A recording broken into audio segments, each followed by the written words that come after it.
The following are excerpts from an interview with Ern Baxter that was published by New Wine magazine in 1978. First question: how was William Branham received by the people in the 50s? He was received gladly by the common people because of the manifestation of God in his ministry. But to most ministers he was an enigma from the very beginning. First of all, he was theologically, as well as academically, literate. When he would speak, his English grammar was bad, and his theology worse. A lot of ministers gnashed their teeth and wrung their hands when he preached. One of the reasons I joined him was to try to articulate and provide an apologetic for his ministry. What were some of the personal experiences that you had with him as his friend and companion in ministry?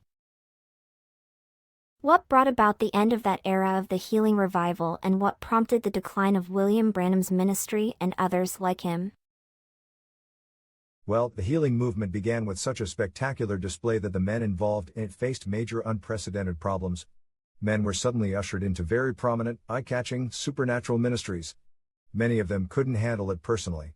One of the sad aspects of the healing movement is the personal shipwrecks and breakdowns. I think the healing movement began to subside because of the way it was mishandled. Men could not handle the pressures and personal temptations. In addition, a number of extraneous elements came in, such as exaggeration, false reports, misrepresentation. Right at the beginning of the healing movement, I saw this starting to emerge. The healers could not meet together in any meaningful way. They would have a conference together, but it was not meaningful. They began to publish competitive exaggerated statistics on tent size, numbers, results, and other things. At that time, Gordon Lindsay, who was still relating to Branham, started the Voice of Healing magazine. Because I was prominently involved with Branham, I was asked to contribute.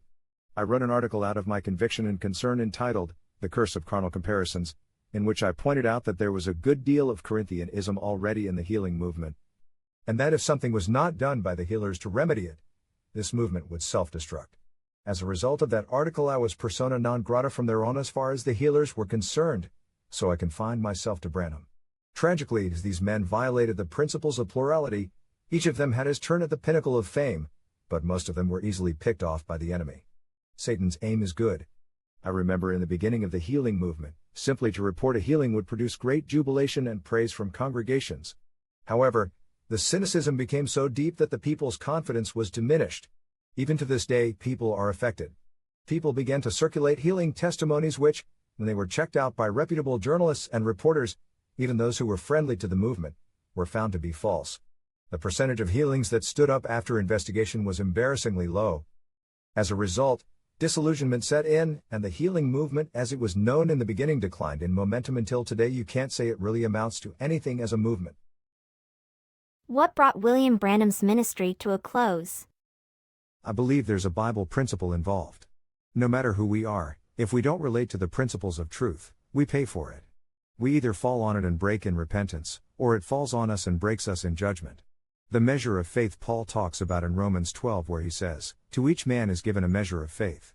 He that prophesies, let him prophesy according to the measure of faith," indicates that we all have been given a grace gift. But we must walk within the confines of our gift. For instance, if a miracle worker, who may be used mightily in working miracles, steps over the boundaries of that gift and presumes to be a teacher when God has not called him to teach, then he is violating the rule of walking within his grace.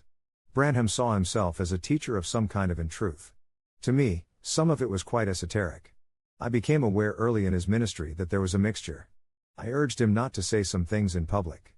As long as we worked together, he refrained.